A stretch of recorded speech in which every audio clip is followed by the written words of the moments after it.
So we are here at the 2012 Zeitgeist Media Festival with Steve Robertson. So Steve, can you please share with us what brought you here today? Peter did. Peter's important work. I saw the Zeitgeist film. I was just intellectually I was blown away, and spiritually my heart was just cracked wide open. And we met last year at the Zeitgeist Media Festival, became quick friends. We were leading towards producing this peace concert in the Middle East in Christmas. Peter generously spent his time to produce a couple of 2-minute video shorts, one of which we showed here tonight, on really showing the parallel between the great spiritual teachings, how they're the same. Lao Tzu, Krishna, Muhammad, Confucius, Jesus, they're all the same message, be loving. And what is the kind of work that you do that correlates with this type of Zeitgeist Media Festival? Well, I'm the president and CEO of Project Peace on Earth. We are producing a series of annual global peace concerts, utilizing sacred music, broadcasting them from various sacred sites on the planet, and reaching several hundred million people, and hopefully using sacred music to uplift consciousness and at the same time raise money to heal various social issues which are impacting the world and children, children and women. And why is this type of event important for artists and for the community? Well, I think without question, on our board we have literally a who's who of people in TV, film, music, and without question, Peter is at the very cutting edge of, galvanizing and connecting, galvanizing these momentous, monumental questions that we have about the meaning of life and purpose, and understanding the deeper esoteric meaning of why greed is driving the world,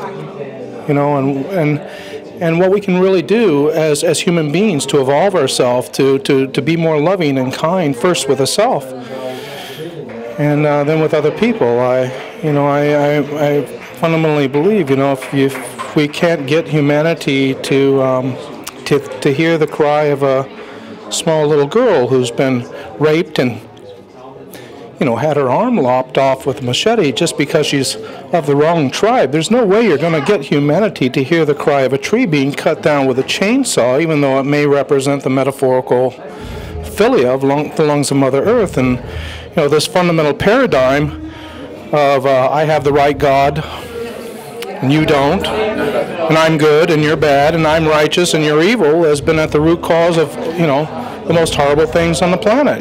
Once you have someone designated as evil, you can go into the village as a man, rape women, kill babies, burn the village down, and then go home and sleep like a baby because God said it was okay. And this is just fundamentally nuts. So, the goal of our event is, we hope the following day, unlike other events like Live Aid, G8 Summit, Live Earth, where they're just using standard, high-profile musicians to sing songs lyrically and compositionally that don't relate to these issues, the root cause of these issues whatsoever, is that we use really music of the spheres, the most highly acclimated, highly aware musicians on the planet, to use music lyrically and compositionally to channel a message of the divine, of the fundamental message of love that connects at the heart of everyone, and so that we collectively sink into a collective realization that all are one, and that peace is really possible. But it's only possible as, it's like many of the great teachers said, love thy neighbor as thyself. It's the loving the self which is the toughest part. It's the shortest distance to our own heart. But it's a very long journey to get there, right? And I really believe if we can get, humanity to begin to ask better questions. When Einstein would come home from school, his mom would never say, did you make good grades? She said, did you ask good questions? And our questions have been really fundamentally focused around, why are we different? Why are we better? Why should we be afraid of them? As opposed to what connects us, what unites us? How can we act and live as one? And that creates an entirely different series of results as far as, what can inspire us. Because it's, as Buddha said, all that we are is a result of what we have thought. Emerson said, as a man thinketh in his heart, or King Solomon said, as a man thinketh in his heart, so is he. And Emerson says the ancestor of every action is thought. So it all begins with thought. If we can transform our thoughts into being loving and kind thoughts towards ourselves, right? It's going to be easier. If I can see my own divinity, I promise it's going to be easier for me to witness that divinity, in your eyes. And if I see that divinity in your eyes, it's going to be easier for me to recognize that divinity in the eyes of the animals who we're here to be caretakers over. And if I see that divinity in the eyes of the animals, it's going to be easier for me to witness that divinity in the eyes of Mother Earth.